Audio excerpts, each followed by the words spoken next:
Thomas Triber. And now, ladies and gentlemen, the time has arrived for Inside Boxing Weekly. So here are your hosts, Mike Goodpaster, John Einreinhofer, and Jeremiah Preisser on the Grueling Truth Sports Network. Welcome, everybody, to Inside Boxing Weekly on the Grueling Truth Sports Network. Inside Boxing Weekly is brought to you by the Retired Boxers Foundation.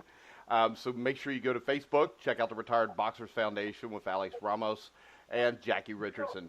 I'm your host for the show, Mike Goodpaster. Right now, I want to welcome in my co-host.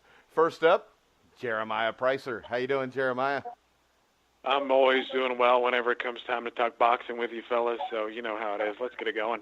All right, and next up, we have a man who needs no introduction anywhere in the part of West Virginia he lives in. Help me welcome to the show, John Einreinhofer. How you doing, John? Well, good to be here, Mike, and coming to you from New Jersey tonight. As you know, I spend time in West Virginia and New Jersey, and it happens to be a New Jersey night. So yeah, you're always good on to be the run. here. Me and Jeremiah wonder why you're always on the run, but what the hell? All right, so we're going to start off talking. I wonder that too. But we're going to start talking about the Super Flyweight event coming up, Super Flyweight 3. We're going to start off with McWilliams Arroyo versus Kazuto Ioka. What's your take on this one, John? Well, hopefully it'll be a good fight. You know, McWilliams Arroyo coming off that big, impressive victory against Quadras, but you know, I'm not. You know, they're giving us the little guys. A lot of people get excited about it, and you know, there have been some good fights and some good cards. Of course, you know, you had the Sor Rungvisai Gonzalez fights, but I think you have to look deeper into it.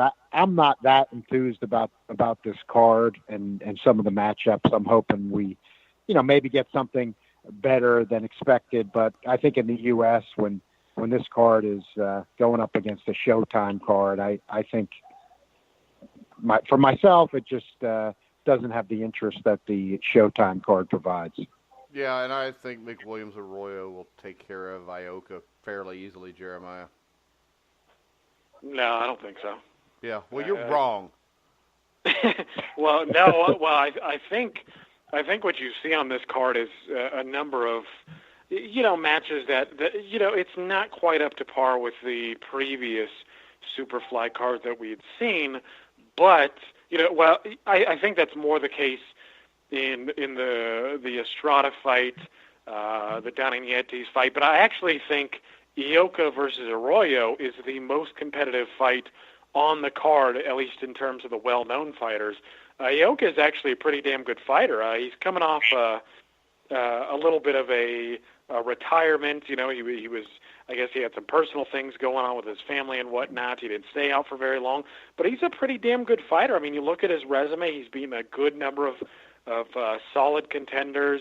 He's jumped a few weight classes. I think he might even have been number one at 112 for a little while there. So it's not as if he's a bad fighter at all. And Arroyo, you know, kudos to him because his recent schedule is something that we should be praising more. I mean, we would like to see this of more fighters in general. But, yeah, I mean, you know, just looking at, you know, 4 of his last 5, I mean, he's fought Amnat Ruinrung, who's a pretty rock-solid fighter, Victor Ortiz, nothing special there, but Roman Gonzalez, Carlos Cuadras, and now Ioka. I think it's a pretty damn good styles match. Ioka's not really a boxer mover. You know, he does try to overwhelm you with speed, but, you know, Arroyo's obviously the power puncher of the two. He's a little bit slower. So I think it's an interesting matchup, and I think this one could go either way. All right, I disagree. We'll see. Next up, Jeremiah, Juan Francisco Estrada versus Felipe Aracuda. Yeah, no, I'm again, as I said previously, you know, this card isn't packed with the sort of competitive fights that we saw previously, but you know, this is going to work our way towards something bigger and better. You know, hopefully Tom Loeffler sticks with the super fly card thing, and then you know, you have Estrada winning. I know that Rungvisai is taking on a softer touch as well. So I'm hoping that, you know, Estrada gets by this opponent. Again, it's not a top, you know, upper echelon type guy, but I'm not too concerned about it. I'm more concerned with him getting through it, and then hopefully him getting the Rungvisai rematch. Well, we could throw in the Nietes fight, too, here, John, and just talk about both of them, because my biggest concern is my $13 or $14 I pay for HBO every month, and this is all I get. Yeah, I agree with you here, Mike. I have defended HBO in the sense that I think, in some sense, I really do believe, I think they're being pickier about what they're willing to put the money out for. But I agree with you. For the super flyweights, if you're going to put them on, we don't need appetizer fights in the super flyweight division on HBO.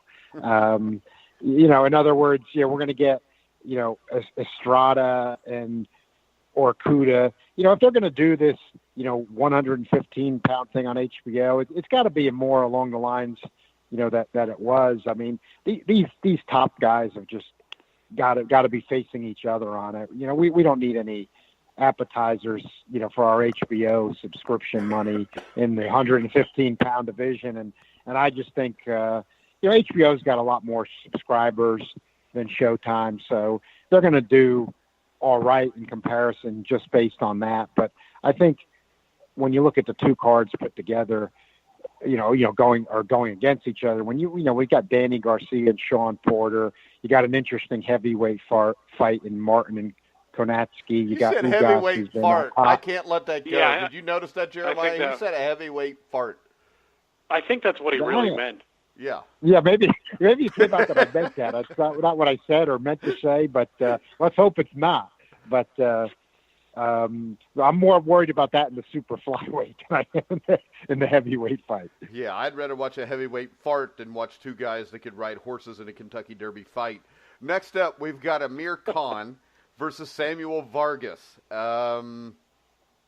John? Speaking of guys we don't want to see fight. We don't want to see Amir Khan and Samuel Vargas. Yeah, the last time we saw Vargas in a big fight, Danny Garcia stopped him, I think in the 7th round it was. Vargas also got stopped in the 4th round by Errol Spence. So, obviously, they're just trying to let Khan bide time until he fights Kell Brook or somebody else and makes a killing in England. What's your take on this one? I think we got to categorize Amir Khan this way at this point is, when you look overall in the guy's career, who he's fought, there's no criticism of who he's taken on. So I don't have any, criticism for that. And of course, he's got some good wins in his career. But with all that understood, when you think he was off for a while, that he's been brutally knocked out on a few occasions, I think we got to call this just simply what it is. He's being built up for some fight that appeals to the fans in the UK at some point soon, and that's going to be like a cash out for him. I'm not trying to disrespect Amir Khan's entire career or his resume, but where he stands to me in relevance at this point, he doesn't really have any relevance for the rest of the fight world. So I think we just do have to call this what it is, Amir Khan getting soft opponents until he gets one more big fight in the UK. I don't know if that's going to be against Kell Brook or somebody else. And he's popular enough in the UK. He's got big enough of a name over there. Still, the fans still have enough interest in him that apparently they're going to watch that, but I don't think the rest of the boxing world's going to care. I guess what a long way of saying is I don't really see a path for Amir Khan to remain particularly relevant at this point in his career. All right. Jeremiah, do you agree with John? Yeah, but I personally think that's quite all right. I mean, if you're Amir Khan and you're looking at the top of the 147-pound division, I'd watch him and Kell Brook, by the way.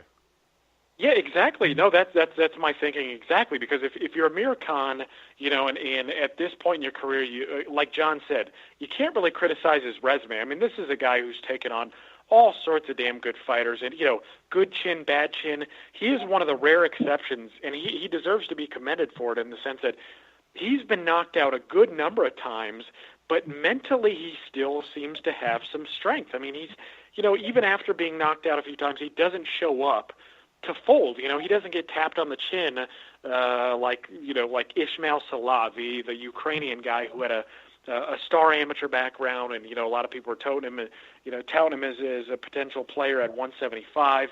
and then he gets tapped on the chin, he gets knocked out, and he's never quite the same afterwards. Khan is not like that. Khan has been knocked out a few times, and again, he sticks it out. He acts. It's like he gets knocked out, but mentally he's just not affected that much. And I really like that about the guy. Just his willingness to engage with whomever, and just the amount of risk that he's taken throughout his career. But I'm perfectly fine with him not wanting to take on the best at 147. I mean, again, there's some punchers up there. Keith Thurman, granted he ever gets back into the groove of things. Errol Spence, Terrence Crawford, he's just not ever going to be a major player there. So I think he should take this fight, and I think hopefully he gets Kell Brook, and then we can, they can both cash out, because both of them are in the same category, in my opinion. They're never going to be top guys, and they might as well cash out on each other. All right, next up, Charles Martin, and I'm not going to call him the former heavyweight champion of the world because he's not. Oh, God. Against Adam Konacki. This one, Jeremiah, Martin lost April 2016 to Anthony Joshua in 2 rounds. Since then, he fought once last year against Michael Marone, who he knocked out in the first round. Now he's going to fight Konacki. Konacki's a guy that's solid. He beat Arthur Spilka, knocked him out in the 4th round. What do you look at here? I think Konacki's going to win this fight. Oh, yeah, I don't have much doubt about that. I mean, the heavyweight division is always the hardest to read, but it can be pretty simple when you have guys like Charles Martin who they get knocked out and then they go AWOL. I mean, that to me is a bad sign, and it shows that mentally, unlike Amir Khan, he's not prepared to engage long-term in this sort of game. And, with Konacki's style, he seems fairly tough. He's got a good work rate for a big guy. His power seems to be pretty good. Konacki looks like he's just going to go in there, work, hit Martin with a few clean shots, and Martin's going to check out. I just don't see Martin as a potential player at all in this heavyweight division. And it's always been a question mark. How good was he really? I mean, when he won his alphabet trinket, I mean, he won on an injury, So, you want to get the smaller guy on an injury. There are always question marks there, and I just don't see anything here. I mean, I think Konacki's going to stop him pretty early. All right, John, you agree? I find this fight a little more interesting than that. The odds makers actually have it relatively close. They have Konacki a slight favorite, by not by much. I like this fight because it's a decent style matchup in terms of, Martin, a southpaw who tries to box some, and Konacki, a guy who is big, weight-wise, doesn't look like he's in shape, but throws a tremendous amount of punches for his size. He's got some similarities to Jarrell Miller like that, really. And, he's got that kind of style. So I like the style matchup, and I like it also because I feel like it's a fight, at least potentially, we get to learn something about both of these guys.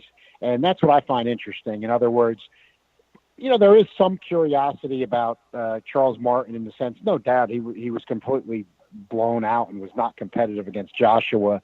And we're going to, kind of find out once and for all, does this guy have anything? And, it may turn out he does not have anything. That's certainly a very big possibility here. But, maybe he'll surprise us. I'm not saying he will. I picked Konacki. I think Konacki will, come at him with too high of a work rate, and that'll eventually be too much for Martin. But the odds makers have it close, so there's a little bit of intrigue there that they even see. And heavyweight fights, sometimes they're not, but when they are entertaining, they're really the most entertaining fights. So you never know what you're going to get. And I think we'll find out something about these guys. That's what I like about this fight. I think that it makes for part of a good card with Porter and Garcia. And I'll go with Konacki. Konacki's basically just on the edge of the top 10 here, roughly around that number 10 spot in legitimate rankings. Martin, of course, out of there. And there's also an indirect thing about this fight that interests me, which I think, Anthony Joshua's, the way he looked, his most impressive performances were against Dominic Brazil and Charles Martin. And, we don't know ultimately what we're going to end up determining about how much Martin and Brazil bring to the table. And I think Anthony Joshua is good, but in an indirect way, I'm curious to see how things play out for Charles Martin and Dominic Brazil when we're indirectly evaluating their performances over Anthony Joshua's career so far. All right. You may have to be suspended for the next 10 minutes because you talked way too much about Charles Martin and Adam Konaski. I actually find this fight interesting. That's why. Well, I would rather go to a bar and, incite two drunks to fight. I think you'd probably get more skill. Next up, we got Ugas versus Barrienuevo. Jeremiah? Yeah, well, I don't know much about his opponent, to be honest with you. You can glance at BoxRec and get a feel for guys, and, typically it's pretty accurate, but I just don't know much about Ugas' opponent. My guess is, you want to keep a guy like Ugas afloat and want to keep him in the title hunt, because he would be a live body for just about anybody in the welterweight division. And that's my base assumption is that, the guy will provide somewhat of a test, but he's not going to, he's not coming in to upset, their little apple cart, and Ugas will probably score a stoppage. I'm thinking a late stoppage here, but again, it's tough to say. I don't know much about his opponent. All right. I was on the internet, and there's from the Daily Express, Conor McGregor versus Floyd Mayweather 2 talks are in progress. All right, so seriously, that just threw me off completely. I forgot what I was talking about. All right, Ugas. This, to me, I think is a big fight for him just because it's beneath Porter and Garcia. And if he could come out and starch this guy and look really good, do it in a round or two, I think it could really help him out here, John. Yeah, Ugas has been a good story over the past couple of years. To me, I've mentioned it before on our show. He was a guy whose career was kind of down and out after losing some tough decisions, and he took a while off, came back very strong, and kept springing upset after upset. And then he wasn't a puncher. He started punching with more authority. He hasn't lost his boxing skill, but he's been in entertaining fights since he's been on this run. And I think this might be another one. This guy that he's fighting has just pretty much been fighting in Argentina. He is on a knockout run in Argentina. The opponents are not anybody outside of Argentina, and maybe not even there as heard of.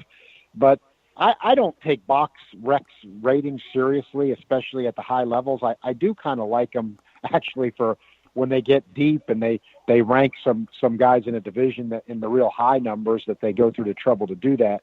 But why I'm referring to those rankings is I think they have this guy 15th, and I don't think he would be 15th. It's a strong welterweight division, and this guy hasn't even been fighting out of Argentina. But I guess I'm just throwing out there, I wouldn't expect they're right, but if somehow they are right, maybe this is going to be a better fight than we even expect. But Ugas is a guy who he's fought tough opposition recently, the kind of tough opposition people might not be as familiar with, but are tough fighters, and he's pulled out wins. He really, in modern boxing, with what you usually get with people playing it safe, he deserves a good payday and a good fight with the kind of streak he's been on. So I'm rooting for him in that sense, that I'd like to have him keep it going for one more fight and maybe get a big name before the streak's over. All right. Jeremiah, did you talk about this? There's nothing to talk about here. I think you did. It's not very good. So we've got Porter Garcia. This, to me, is an interesting fight. And the way I look at this, I know Garcia, I think, was a favorite the last time I looked. But, John, the thing that strikes me here is the way Garcia's fought, especially recently, I wonder if he's going to throw enough punches to win this fight, because we know Porter's going to go after it. Yeah, I think that's the key to the fight, Mike. The odds makers have it extremely close, almost even money, with Garcia as just a very, very slight favorite, and may seem to be making it too simplistic. But if you've watched Danny Garcia fight, as we all have him, most hardcore boxing fans have, because Garcia's been around in relatively significant fights for a while now. And in modern boxing does have a resume filled with names more than most fighters have. I think, but, when you look at Danny Garcia, he's got offensive skills, he's got defensive skills, but he just doesn't move his hands in a lot of fights, doesn't move his hands when he should. And, we know Sean Porter's got a work rate. He's going to be rough. He's going to be aggressive, and he's going to be in there working. That's the way he fights. He's a workman-like fighter, to say the least. And, gave Keith Thurman a very tough fight, working hard with his typical style. And, he comes to fight every time. We know that. Garcia's more skilled. He's got better technical offense. I think Garcia probably moves his hands just enough to win a decision in this fight. That's going to be close, and I could see being unpopular just because, Porter comes to work, and it'll probably be close because Garcia just doesn't throw enough punches to dominate. Even against Rios, Garcia finally got him out of there, but Rios doesn't have much of anything left, especially at welterweight, and it took a while to get him out of there, but he got him out of there decisively when he did. But Sean Porter takes one of the best shots in boxing. So even though Garcia's offensive skills are real good, it'd be very difficult for him to get Sean Porter out of there. So you would think this one's going to a decision. You don't see it on his record, but I just sense in Sean Porter's last couple of fights, it's not that he was ever a massive puncher, but he does not seem to me to be punching even with the authority that he did. I know he's got a stoppage over Berto recently, but he doesn't seem to be punching with that good of authority to me. And I think that might be a problem for him. In other words, it's going to be even sloppier, I think, than usual for Sean Porter. He's going to be trying to work, but I see some very slight signs of the beginning of offensive deterioration from Sean Porter. And I think that'll probably make the difference for me in going with Garcia. All right, Jeremiah. Yeah, I think that's a good assessment. I mean, that's sort of my feeling as well. As Porter is a workman-like guy. His work rate is above average. And Garcia, he has this style where I call it where he's catching and countering. Right, he'll let you hit him on the arms, and then immediately he'll come back with something. And that seems like something, if he sticks too much with that, he's going to get outworked, right? He's going to be waiting on the counters. Porter has a tendency to duck in. He'll get a little aggressive and tie you up on the inside. But if Porter, he doesn't do that all the time. Porter will also try to box you if just to mix things up. And I think that's where he falls short of Danny Garcia because, like John said, I think Garcia is the more technical fighter of the two. I think he does have a better sense of distance and timing, and I think his defense is a little bit sharper. Porter, like John said, his chin is good, but you are able to catch him. He is more easily timed than Danny Garcia is. I mean, Garcia can box quite well when he wants to. I mean, he was sticking and moving pretty well against Rios. Again, Rios didn't have much, but when he had to do it against a big puncher in a big fight, like against Lucas Matisse, he was just fine doing so. So I think the mid-range is going to be where Danny Garcia is at his most effective. I think he's going to be able to catch Sean Porter with a good number of left hooks, and I think he's going to land the cleaner, more effective punches at that range. I just think his jab and his catching Porter coming in, catching him mid-range, I think that's what's going to do the trick for him. It's going to be a tight fight, and it's going to be a good fight, and I got to commend PBC for putting on they seem to be, in terms of welterweight contests, right? You look at the top-ranked landscape, and you got the Manny Pacquiao's and Jeff Horns and Terrence Crawford's. PBC, when it's come down to it, when you pull away the onion skin that is boxing a lot of times, you did have Porter and Thurman, which was a damn good fight on free TV, and now you got Garcia-Porter. I think it's pretty good. I mean, you like to see this kind of fight between two guys, and the fact that it's for a trinket is baloney, but again, it's a good fight. I mean, two top five guys, you got to look forward to it. All right, so my question is, where the hell is Errol Spence, and when's he going to fight? Anybody? Yeah, right. And Yeah, when is he going to fight? I mean, I don't know what he's got lined up next. I'm hoping that, Al Heyman doesn't have him sitting out too long. And, maybe, I mean, us being hopeful, but of course with boxing you never know, is I'd like to see the winner of this fight Errol Spence. But of course, I wouldn't be half surprised if it's Ugas. Yeah, I think I'm in agreement that I think Spence, to build his stardom, he should definitely fight again this year. The sense I'm getting is, I could be wrong, but I think that there's probably some validity to this in the economics of boxing. It seems like Showtime is getting a little cold feet about coming back with Mikey Garcia and Errol Spence in December after the Fury Wilder fight's going to be pay-per-view, because they want to get a pay-per-view out of Mikey Garcia and Errol Spence, and they really just sort of put one of those fights then, and in that case make it Spence and Mikey Garcia on regular Showtime for the fans anyway, and forget about going with 2 pay-per-views. But I think they're debating if they want to hold this off maybe until the beginning of 2019 in the winter. I think Spence will be fighting pretty soon in that sense, and go pay-per-view. But I'd like to see Spence fight this year, and I think what you're speculating with the Ugas, that's probably legitimate, where this is the part we don't see, and I'm totally guessing here, is I would guess there's maybe some behind-the-scenes debate if they're going to have Spence wait for Mikey Garcia till next year.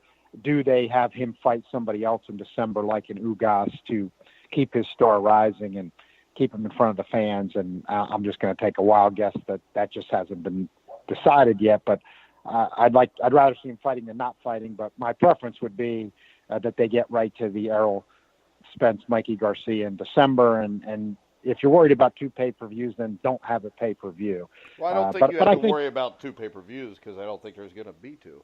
I don't think Fury and Wilder are going to fight. If they were going to, they said they were going to announce it right after they had their fights. I don't think it's going to happen, John. Frank Warren came out, I think it was the beginning of this week. Of course, promoters are promoters, but he did put it straight out there on Twitter. He's saying it's still definitely happening. Yeah, he said November 10th, though. That's 10 weeks from now. Right. That's what they're talking about, November 10th. Figure it could still happen. Hopefully it will. I like the feelings of interest from boxing fans and boxing people in the fight. I get a sense it'd be good for boxing in that sense, no matter how the fight plays out. Of course, it's always better if it's a better fight, but there seems to be the interest there.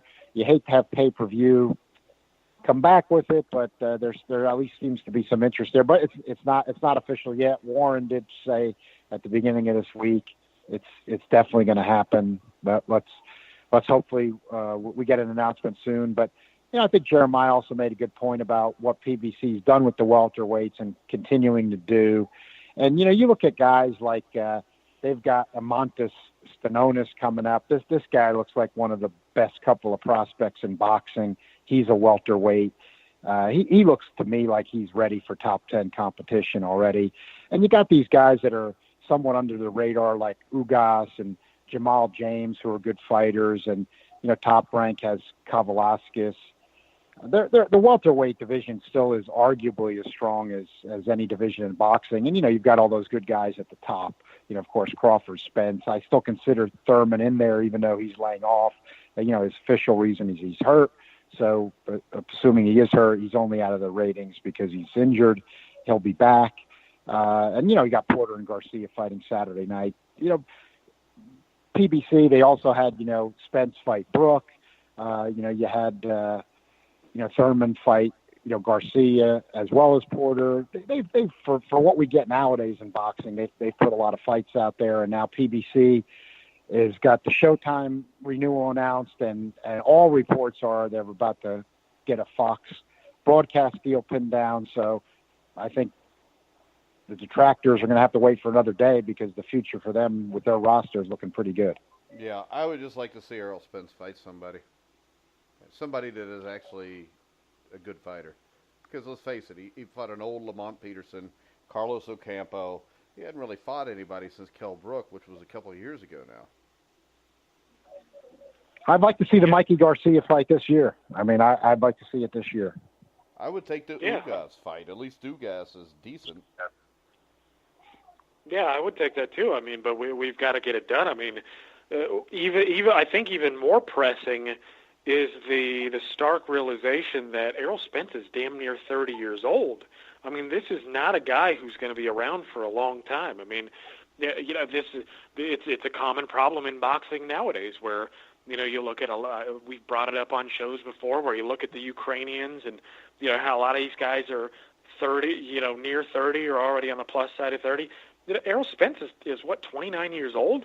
I mean, the dude is not going to be, I mean, he's arguably physically past his prime already. I mean, it's always tough to tell, you know, depending on, you know, your amateur background, how many tough fights you're in, you know, it's not an exact science. You know, boxers are built differently. They take punishment at a different rate. The tread on the tire wears differently. But the dude is almost 30 years old. I mean, if you're really wanting to get this guy, you know, like some guys you're hyping him up to be the next great thing, and you know he might have that sort of talent. But if you're not having him fight the best of the best, we're never going to know. And with this age, you never know when guys will just, you know, they'll flatline or they'll peak and they'll be on their way down. I mean, you got to get them the big fights ASAP.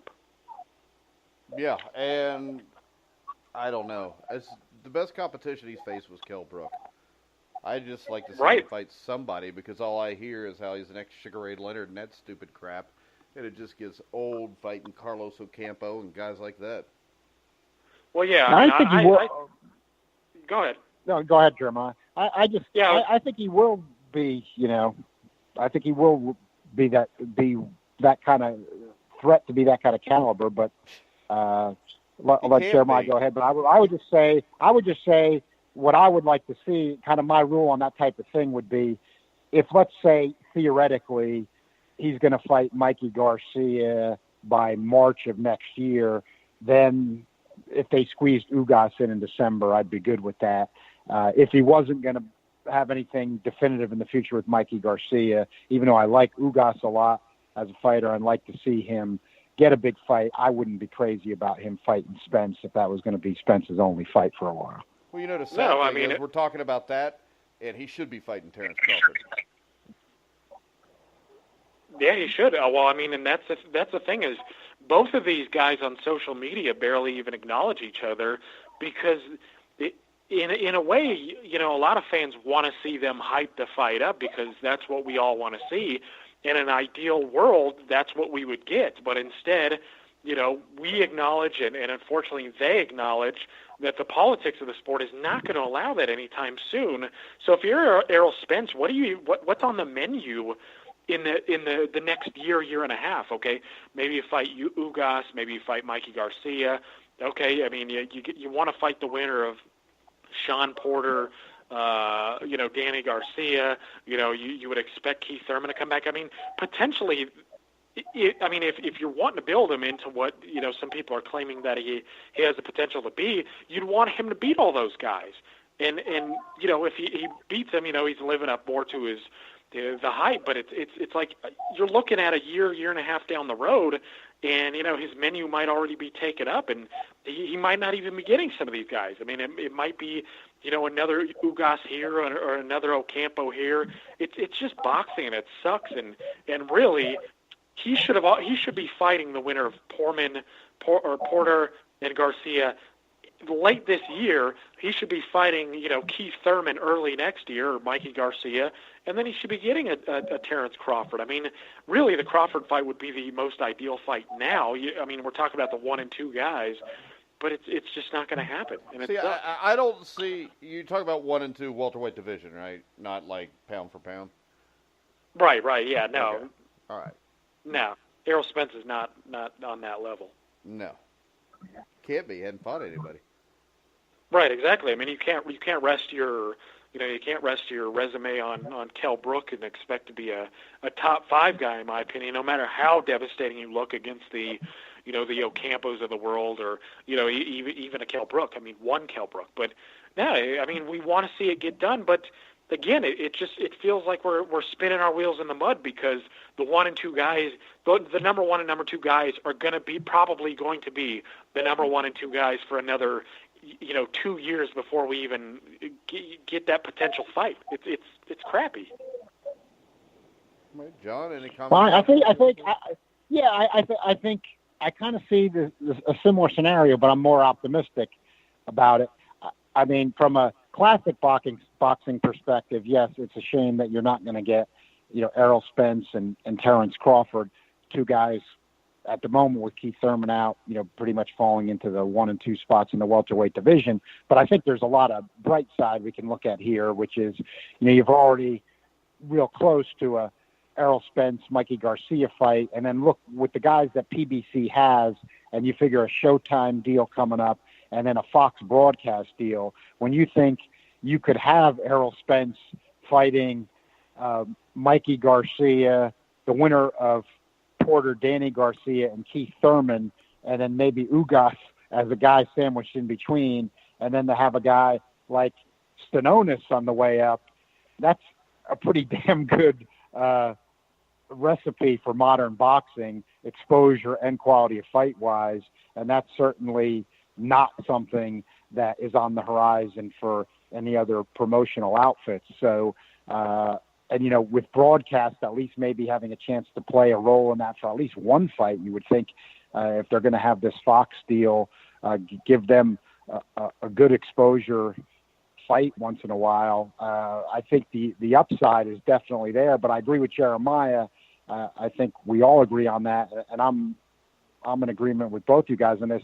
I don't think that we need these weights. I talk about that with PBC or any other promoter, all this idea that we need all this marinating and waiting and building up to things. It's not needed. It's really not needed, and you don't need it with these PBC guys either, just like you don't need it with other promotional outfits. So I think that good scenario is there, but yeah, let's get to it now.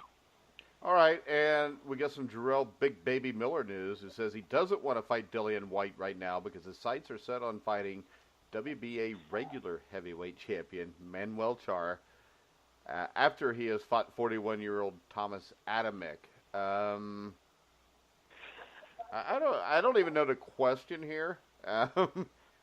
Just because I had to say WBA regular heavyweight champion Manuel Charr, which makes me go half brain dead and retarded just by saying it out of my mouth. What's up with Big Baby Miller, John? I know he's a guy who you like. Why would you go after Manuel Charr instead of Dillian White?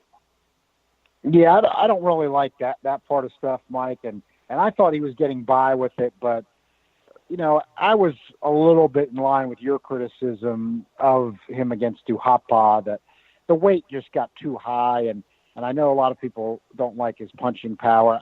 I think when he's in better shape, his power is a little better than people are giving him credit for. But I think in that Duhapa fight, you just saw he's coming in so under condition with the weight that it gets to a certain point where then the steam's coming off the punches because there's no snap, and I think that's what you're starting to see. So, to me.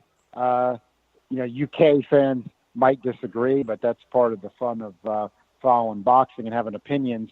And in shape, Big Baby Miller would bludgeon away Dillian White. I'll still say that now. Of course, he's got to be in shape, and that's on him.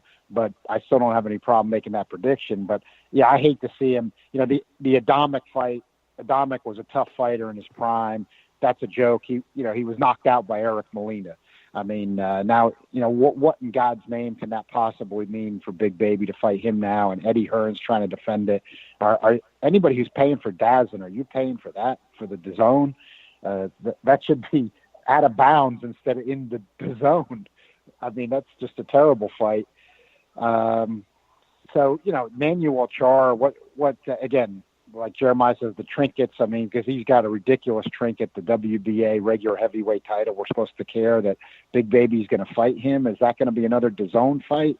I mean, come on. We got to do better. I will disagree with you this. I think Dillian White would kick his ass because I think he's just a fat dude that doesn't work. He can't punch, and he does not have near the level of quality of competition that Dillian White has. But he'll move his hands, and he can bludgeon you. He's got a unique package. What's and bludgeon? You got to be able to punch to bludgeon somebody. You can punch enough to bludgeon people down, which he's done before. He did it to Walk, who takes a very good shot. He's just letting the weight get higher and higher. I don't think Walk is on the level of White. I mean, look. Let me be fair to White. Now, Walk is not on the level of White, but that's not. I don't want to get carried away with White's level like some people are. I think he still is what he is. Now, I'm going to be fair to White. I think we are reaching a point with Miller after looking at the Duhapa fight that, if Miller's going to be coming in at 300 plus pounds, he's going to be vulnerable to lose to somebody like Dillian White. And I say that knowing that people have Dillian White, legitimate rankings, have him some as high as Transnational's got him number 3. Having trouble myself seeing that, but, it is what it is in the heavyweight division. He's got the win over Parker. I would still take Miller if Miller's in any kind of reasonable shape. That's my feeling on the abilities of the two, but Miller's pushing it too far now. If he's going to be weighing over 300 pounds, he's showing enough chinks in the armor that you could see a guy like White just out hustling him. Well, although Miller throws punches, that's the thing. So out hustling him is not actually that easy, but the snaps off, and somebody like White might be hitting enough with his authority, with his wild shots that, maybe he could get a win. But I'd still take Miller over White. But Miller's got to step it up. He's gonna stagnate, or fighting people like Adamek and Char. All right, Jeremiah. Yeah, I mean that's pretty much it. I mean, Miller had his chance to fight Kubrat Pulev in Bulgaria, and he declined. And I understand the concern from fighters. I mean, going off to a country that's not your own, it's a hostile environment. I get it. I mean, the record shows that more often than not, there's going to be some bias there, but that still would have been a significantly better fight than Manuel Char ever would have been. And, the Manuel Char thing just highlights the lunacy of the alphabet soup organizations too. And I gotta credit Mike Coppinger from the Ring magazine, and he was the second Ring magazine writer I saw in about the span of 2 months who said, let's just disavow the WBA. Let's not acknowledge it anymore. Let's relegate it to secondary status like the IBO is. And I'm on board with that. I mean, there comes a time when, enough is enough, even if you follow this stuff. I mean, I don't give 2 squirts of piss about the WBA, WBC, but, it's if you're going to pay attention to it and you're going to hype up resumes with it and et cetera, the WBA they've run their course, and some people say, oh, well, they're the oldest of the organizations. Again, I don't have 2 squirts of piss for that. It doesn't matter if you're not going to uphold the tradition. I mean, we're talking about when it used to be called the NBA and they didn't charge fighters fees or anything like that. I mean, it used to be one of the most prominent and most recognizable, organizations in the sport. And again, then you had the fracturing and further fracturing. Again, they're just making a mockery of the entire thing, and so people just need to stop acknowledging them altogether. And if you really want comedy, just go look at the WBA's heavyweight rankings. I mean, look at how many titleists they have just at heavyweight. I mean, it's absurd. It's bogus. Again, forget them. But Miller should be taking on better opposition, and I know he has access to him. Again, he could have fought Kubrat Pulev, who would have clearly been his toughest test up until this point. But yeah, an old Polish fighter, and watch it, Jeremiah. You know what I mean? All right. Okay. Yeah, I mean, it's just past it now. I mean, he's got to step it up. Yeah, and Trevor Bryan is rated number 1 in the WBAs also. So. Well, yeah, he's a title holder apparently. Yeah. Well, I don't know because there's so many title holders. I don't even know if they got enough guys left over to have a top 10. No, I think Jeremiah makes a good point. You got like Coppinger, you're starting to, this is long overdue. And Mike, when we talk about some of the good old days 30, 35 years ago, one thing that's been missing lately is, in the 70s and the 80s, the legitimate boxing writers always led the charge against the alphabet organizations. They were always the ones that were first. No, exactly right. And that's what I'm saying, that it's not like it didn't used to be that way. It did. All we've got to do is get a return to that, to get boxing journalism where it should be, and a lot of the boxing writers. And it's not that hard.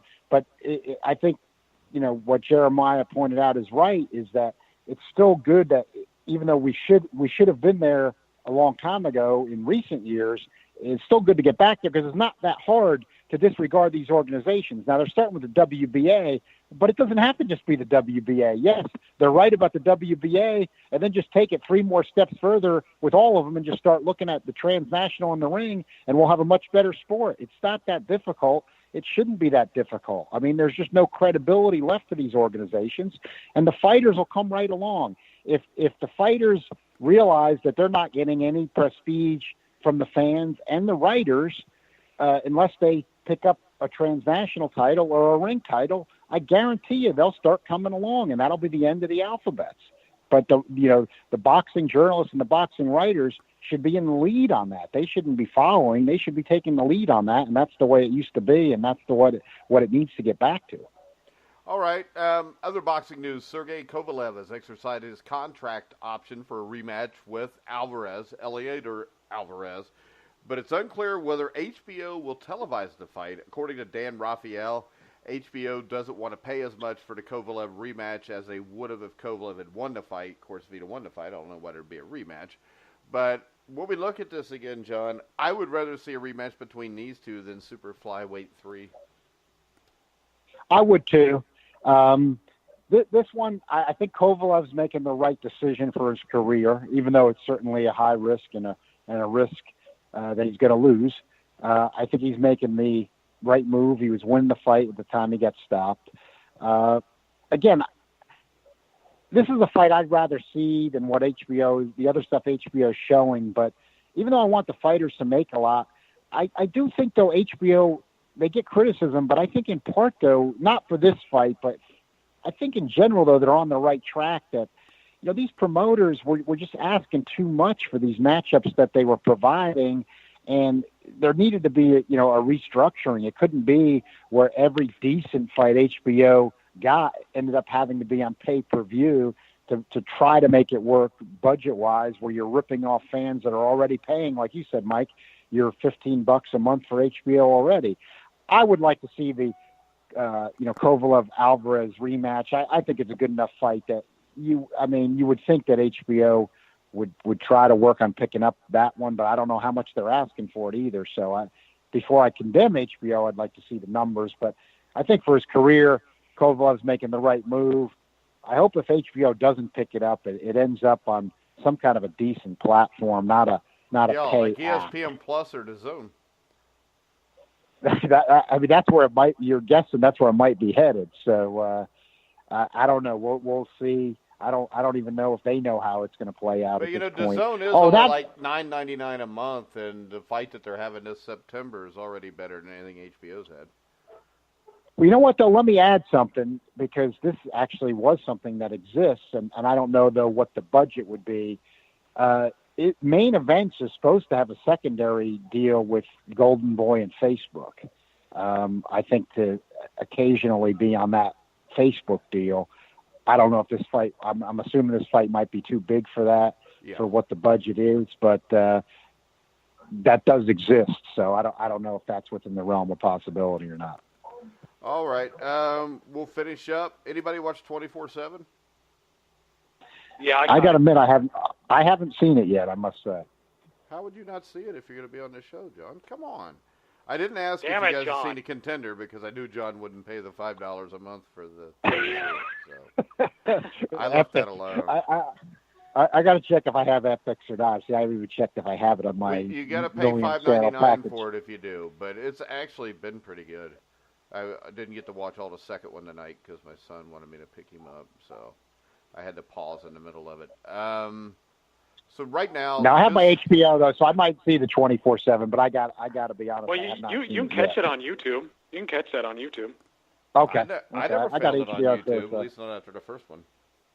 No, I mean 24/7. Oh, okay, yeah, because I saw it on there too, even though I got HBO. So see, I didn't even need HBO when I saw it, and it was the best thing I've seen on HBO in a couple months. What was your take on it, Jeremiah? I mean, HBO always does a really good job with these. I mean, the narration by Liev Schreiber is excellent. I love the ending pieces. They always have Liev, narrate some, profound, saying into the, that kind of intertwines it all. And what I found interesting about 24/7 was they took a different approach in letting both guys speak their native tongue, which is kind of different from what they're used to usually doing. Typically they have, these guys speak in English as best as they can. Golovkin, it's a bit broken, and he's not, just like anybody, he's not as fluent. But it was interesting. I like that it kind of plays to the whole, nationalistic side of it, where, it's like they're just making these guys more authentic, just more of who they are. And it's interesting to actually hear Golovkin speak his native tongue, so regularly. I mean, I remember back in the days when he was, coming up and, you had the translator and you'd hear him talk sometime, but it wasn't that much. But it is interesting to hear him talk that way. But it looks like a lot of the training is the same. But what I like about it most is not only how well done it is, but it seems like there's some genuine animosity between the two guys. And Canelo carries himself well. He doesn't seem bitter, but he's just like, hey, we'll see when we get on the ring. We'll let the fist do the talking. And you can see in Golovkin's eyes, too, and in his demeanor. And even, Mauricio Suleiman said this, and Richard Schaefer did this in an interview where they asked him, who he thought was going to win the rematch. And, Schaefer was like, I've never seen anybody train like Golovkin. He's just so intense and focused on his work. But that's what I loved about it. Both guys were just, like it happened, there's not going to be much love lost after the fight is over. Whether or not they even shake hands is still up in the air, but they both seemed really intense and focused on the task at hand. And I think that's going to add fuel to the fire, and I think that's going to make it potentially a better fight. All right. I don't know what question to ask John because he didn't see it. All right. So far, John, what have you thought about the build-up to the fight? Well, I'll just add one thing, what Jeremiah mentioned, which was a good point. Especially they say with Golovkin, people that, of course, have to speak Russian, but people say that, his personality, comes across a little bit different, when he speaks Russian as opposed to when he speaks English. So, I think Jeremiah made a good point there that, when you see these guys speaking the language they're more familiar with, maybe you get a little bit more a feel of personality. But I've got my HBO, so I'll have to catch the 24/7. But I haven't seen it yet. I don't get the feeling for the personality because I can't understand a freaking word any of them are saying. Subtitles. I can't. I know. I read the subtitles, but it doesn't really change the way I think about them, Jeremiah. Well, I mean, watching it, Mike, did you think that? I mean, did the guys seem a bit more intense to you? I mean, that's just the feel that I got because, everybody's saying that. Everybody's saying, hey, Golovkin's more intense in training. So is Canelo Alvarez. And I think there are even maybe some mind games being played at the, the open media workout. But for me, it just seems like Golovkin is more intense. And I actually heard that somebody interrupted him. Some media member, I don't know who he was from, interrupted Golovkin's morning run, and Golovkin threatened to cancel all media interaction from then on out after that had happened. Ooh, now he sounds more like Marvin Hagler. Yeah, right? Yeah, I mean, he just needs to throw on that war hat, and then he'll be good to go. But, yeah, they say he comes, like Jeremiah said, that's what I've read, that they said when he speaks Russian, he comes across a little more a little more intense, with a little more of an edge when he speaks Russian. But again, I don't speak Russian, so I got to take somebody else's word for that. But it's something that I have read before, even before this 24/7. I'm looking forward to this fight. I think the fight's got a lot of intrigue. Should be a real good fight. I like the first fight, but I'm a little worried. Hate to be putting the black cloud over, but the sport in general, I'm a little worried that, where boxing's at right now, and even though it's mostly just boxing fans buying these things at this point in terms of, people that are following the sport hardcore all the time, even though there may be different levels of knowledge among those fans, I'm just a little bit concerned that 84.99 is just not going to fly for a rematch. It's just, I just have that, I just have that concern. Something I think of, and this would be, you're going about 22 years back, but you think of a fight like Bo Galata, the first one, great fight with the crazy ending and the brawl afterward, but it was on regular HBO. And, that was a fight that was very memorable. Still, of course, people talking about it over 20 years later. And the rematch was a great underrated fight. But, the rematch went to pay-per-view, and this was 21 years ago already. And I'm doing this off the top of my head without even Googling, but my recollection off the top of my head was maybe that did like 300,000 or something like that. And in other words, what I'm saying is you had this first fight that everybody saw on HBO that had this, was really entertaining and had this crazy ending with a brawl afterward, and great rematch, and on pay-per-view it really didn't do that well. And this had a first fight that did, for today's boxing, did well on pay-per-view with the buys. I'm not saying they're not going to make money. I'm not saying it like that they might not get close enough to $1 million at 84.99, but I'm just a little concerned that at that price, for a rematch, it's going to depress the numbers, and we're going to have another instance where we just didn't get the exposure for a really important, historically significant fight in today's boxing that we'd like to see. Now, will you pay $84.99 for it?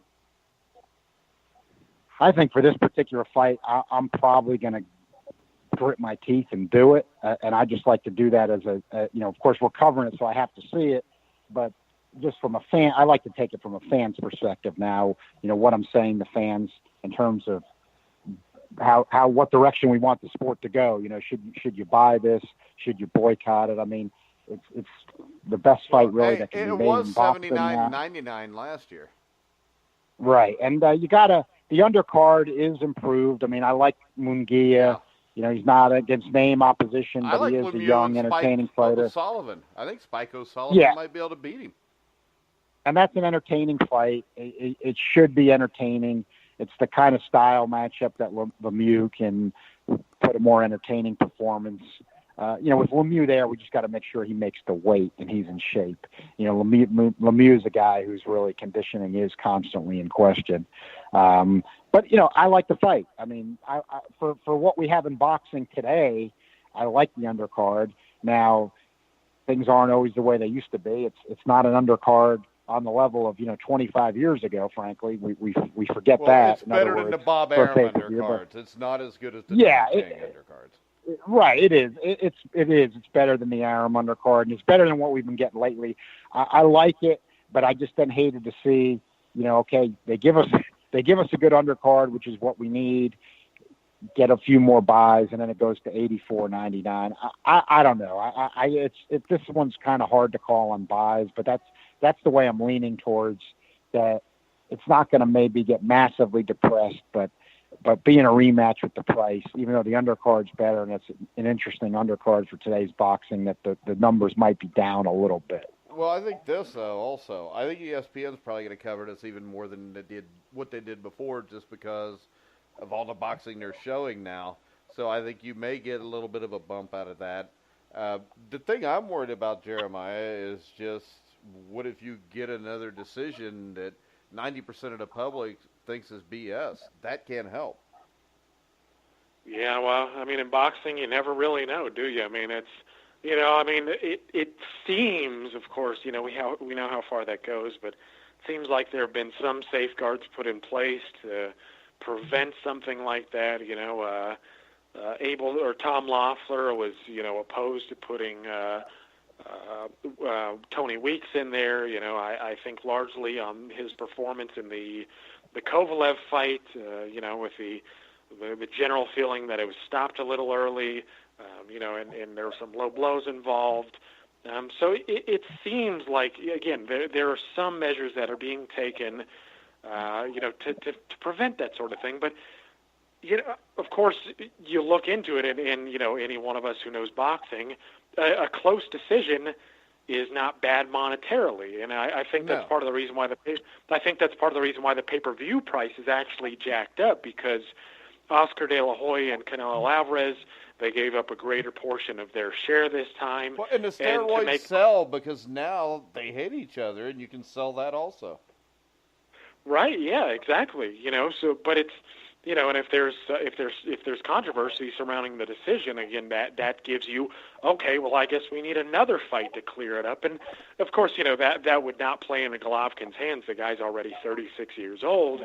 But it's also one of those things where, again, monetarily, Oscar De La Hoya and Golden Boy Promotions, they're making up for their lost share in cut. That's why the tickets didn't sell out as quickly. I'm not even sure that they're sold out as of this point. I mean, they're higher priced than they were before.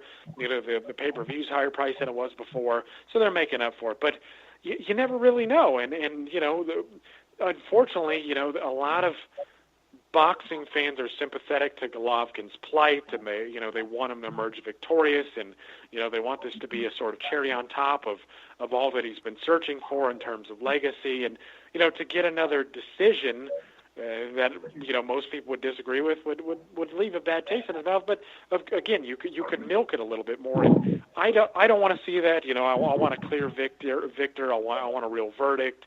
Whether we get that, I don't know, but I'm looking forward to the fight. Yeah, and I'm talking more of like the 118 to 109 crap. Oh yeah, Adelaide Bird. She's not involved anymore, but she still is doing some refereeing out in Las Vegas, Nevada. So she's not.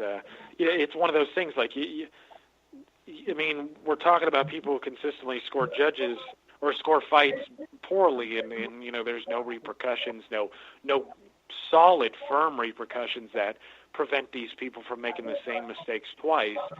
But we'll see how it goes. All right, John, my question to you is, we talked about all the pay-per-views we used to get and everything, and when's the last time you bought a pay-per-view and you were actually excited about it the way you were in the 80s or the 90s? Yeah, that's a good point. And my test almost for that is, for the real good ones of the past, of course, being a fanatical boxing type person. Well, how about this? Here's my that. question for you, because I find this interesting. I want to see what your answer is. But I think we're about the same age, right? What are you, early 50s? Yep. All right, so you probably can remember from what, mid-70s to now? Yeah, I mean, I can even go farther. Our household was so into it, I can even go a little farther back. Yeah. Well, you probably can't, because I can remember like 75, and I'm like 49. Yeah. But no, I can remember arguing about Ali for no exaggeration, because of course we know the magnitude of the fight. I can literally remember arguing about Ali Frazier 1 on the school bus. Now, so yeah, I remember arguing about like that. Duran and Leonard on the school bus. I'm not as old as you. Yeah. But how about this then? From like 1975 to now, what is the most excited you've ever been for a fight? The fight that was the biggest to you going in, just looking at it. Oh, it was, even though there were actually better matchups, it had to be, if you lived through it, it had to be the Holmes-Cooney. That was... We agree on something. Boxing. Yeah, that was boxing with Super Bowl. And that was a great fight, though. It was an entertaining fight, yeah. It was a lot better than watching Joshua Klitschko. Yeah, I was tweeting with Jeremiah and Michael Montero about that early in the week, because this was mentioned in Sports Illustrated. after the fight, I saw the fight at the Meadowlands racetrack in New Jersey, the horse racetrack, and there were over 52,000 to watch that on closed circuit TV. They ran out of beer during the fight. I remember that. Ooh, and they were trying to bring more kegs in.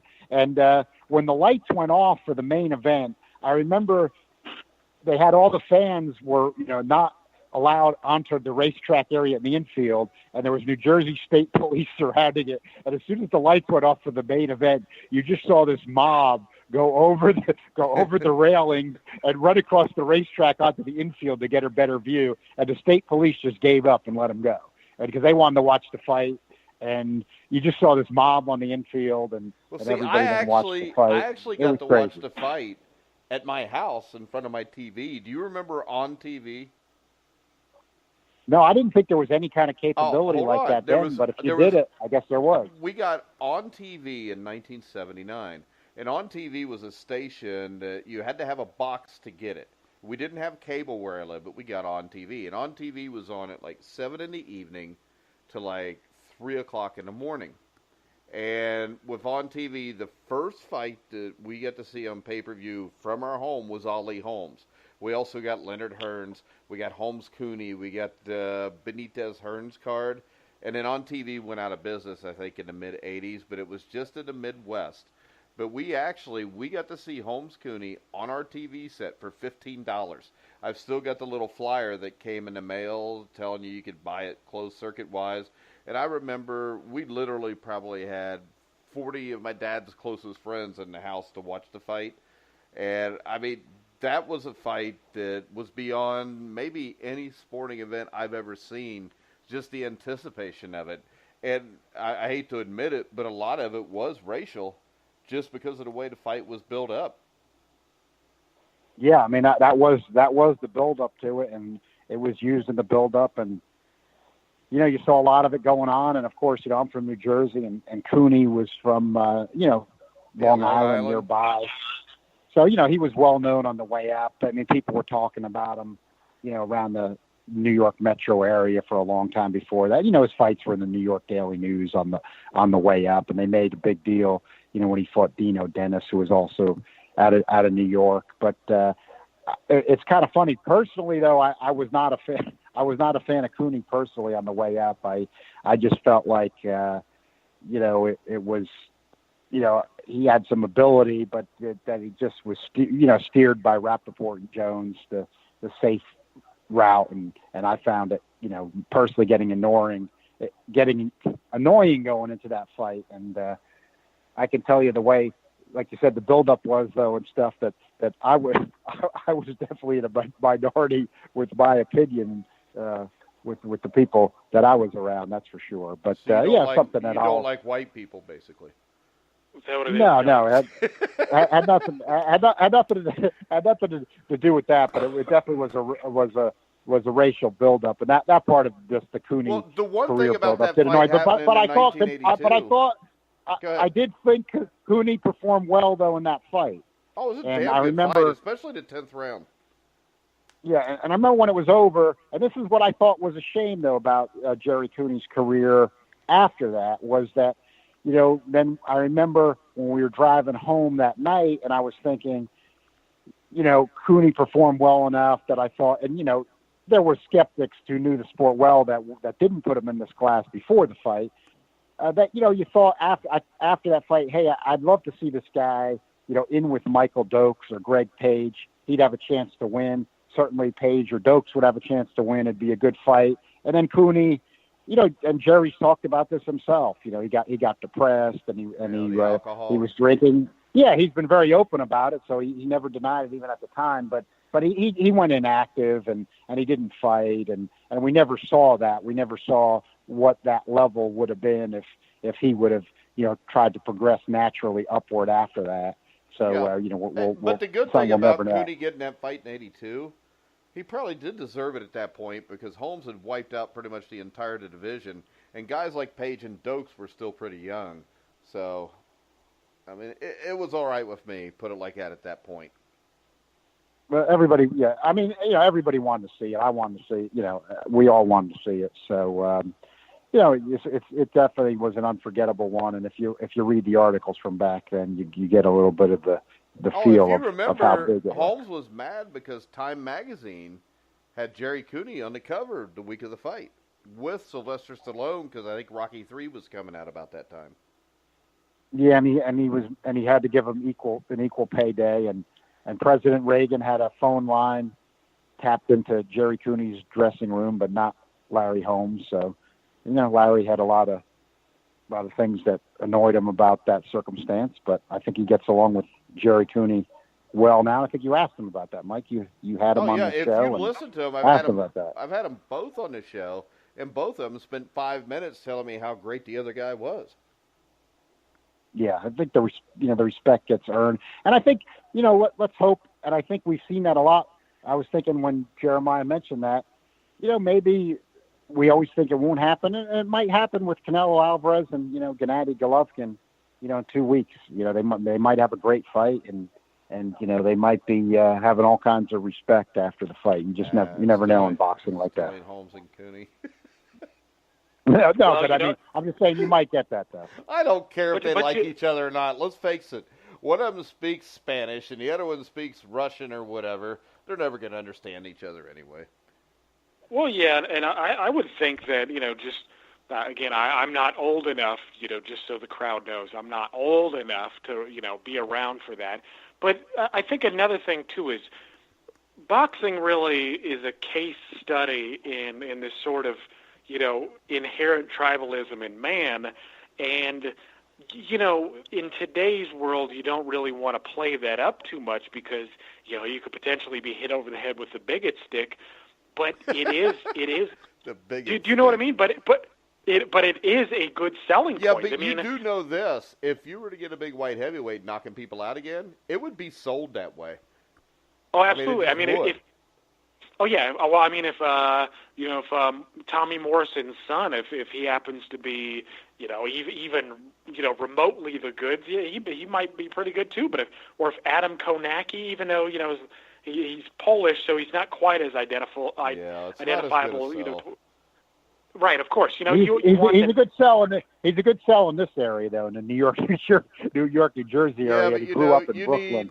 You need a white. You need an Irish or an Anglo. Yeah. Yeah, you need even an Italian will work.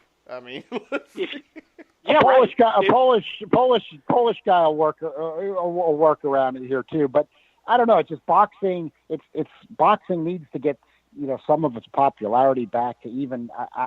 It seems like we've even fallen below where those traditional things can be the draws. Yeah, but you know what? Jerry Cooney today would probably be a tight end for the Tampa Bay Buccaneers. Yeah, I mean that's the thing. I mean, it's just that it seems like the popularity. That's what worries me. When you get fights like Canelo Triple G2, and you worry about even what buys they can get, and you think if that fight can't do $1 million today, what can't what one can, and that's where maybe they've just right. There may not be any, and that's why I think PBC was in actually heading in the right direction, where they were trying to build a model where they were away from it, and now with Fury and Wilder and Mikey Garcia and Spence, they're talking about getting back to it, and the sport may just not be in position for that. They're not, and that's the sad thing about it, because I know we always talk about how we don't want pay-per-views, but I miss the pay-per-views. I mean, it seemed like every month in 1998 there was a pay-per-view fight, and most of them were usually pretty good fights.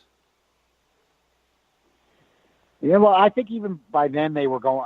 By late '90s, they were even. You were still getting the Don King cards that kicked ass, though. I was getting. That was the last thing that I felt like I was still getting some reasonable value for. Yeah, and that died out around the time Tyson got knocked out by Holyfield. Right, and I agree. That's when King started changing his MO more to the Arum type MO with the undercards. But that's where those. Yeah, instead of Butterbean, we got Julio Cesar Chavez fighting guys that were complete nondescript guys that shouldn't have been on there, like a Craig Houck. Go ahead. But in the earlier '90s, he was.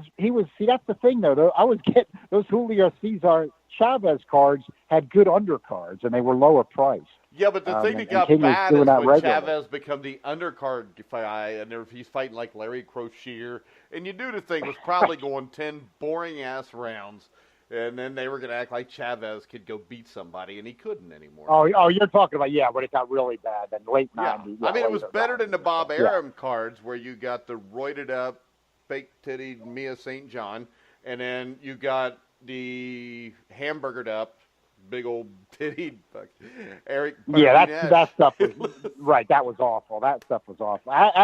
Arum pioneered the bad undercard. And they would put it on underneath a really good main event. You'd get like what the hell? What, Paulie Ayala against Johnny Tapia or something?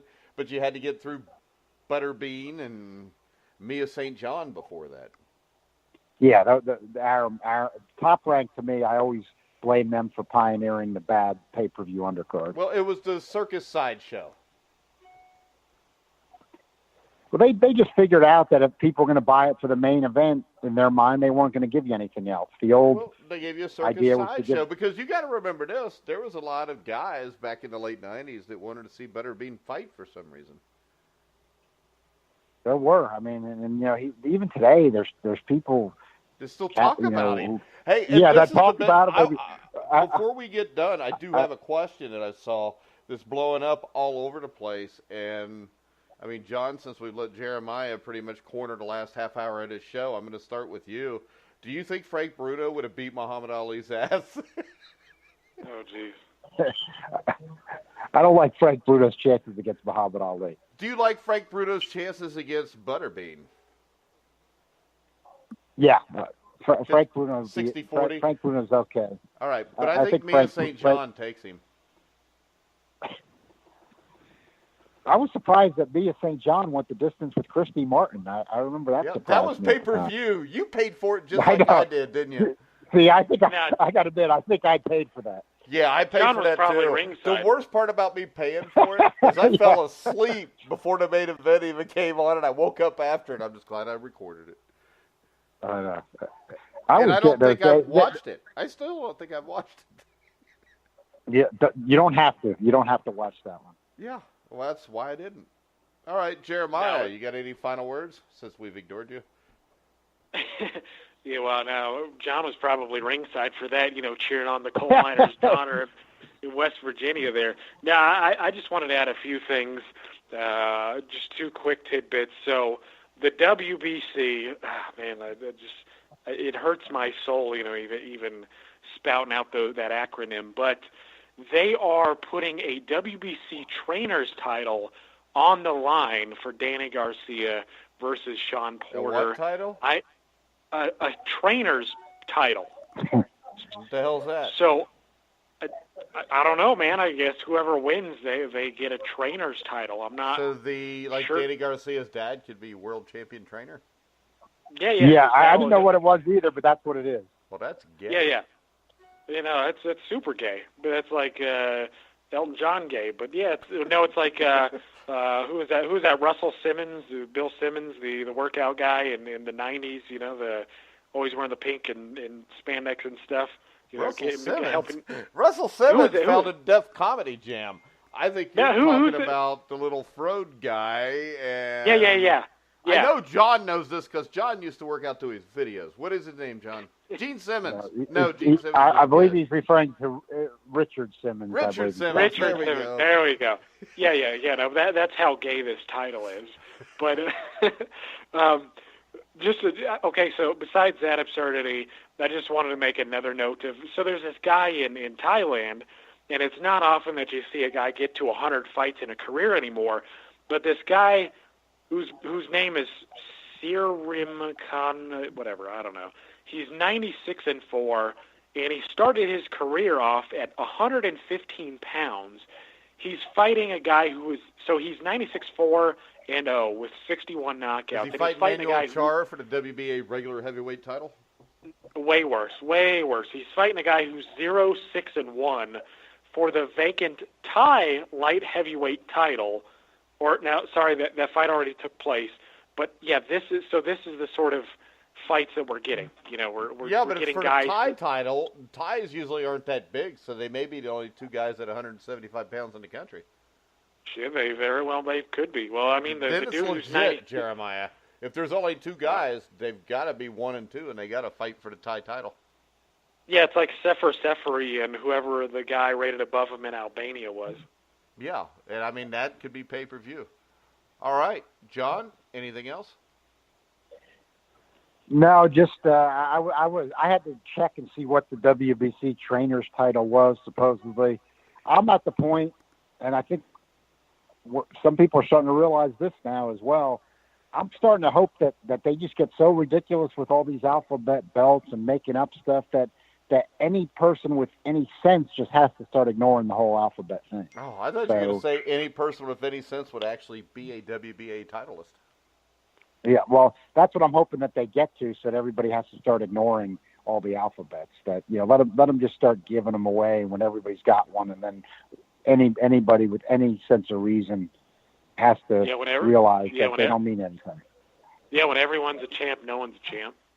Exactly. Everybody's a chump. All right, guys, we're going to wrap the show up for this week. Next week, Triple G and Canelo. Me and John may disagree in that show. We may have more than one show next week leading up to that fight, too, but we will discuss that. And you can follow us at Grueling Truth and find out what our plans are for the Triple G Canelo fight. Tomorrow night, Tuesday night, we have the first episode, 4th season. It'll be Season 4, Episode 1 of the NFL Weekly Pick'em Show with myself, Brian Schmidt, Matt Andrew Scavage, former Carolina Panther quarterback Tony Pike, also played at the University of Cincinnati. We will be on tomorrow night at 9:30 live on thegruelingtruth.net, picking all the games. We'll give you who we think is going to the Super Bowl, and we will be there every Tuesday night. Wednesday night at 8 o'clock, we will have the first installment, Season 2, Episode 1. I've been watching Netflix way too much. But of the Indiana Basketball Weekly Show with myself, of course, 1981 national champion Steve Risley, and our new co-host this year will be added is former Indiana Hoosier, played the last 4 years at Indiana, Colin Hartman. So make sure you check out the Indiana Basketball Show live Wednesday night on thegruelingtruth.net at 8 o'clock. And then Wednesday night at 9 o'clock, we'll have the CFL Weekly Pick'em Show with myself, Robert Drummond, who won 4 CFL Grey Cups as a running back for the BC Lions and the Toronto Argonauts, played with Doug Flutie. But you can hear us with Brian Schmidt talking all the CFL action also on Wednesday night. There's like 10 other shows I could bring up since football season's starting. But since football season's starting, just go to thegruelingtruth.net. Remember, you can hear all of our shows on iHeartRadio, Spotify, Stitcher, Spreaker, TuneIn. Wherever you find sports podcasts, you'll find The Grueling Truth. So for John Einreinhofer, Jeremiah Preisser, I'm Mike Goodpaster. You've been listening to The Grueling Truth, where the legends speak.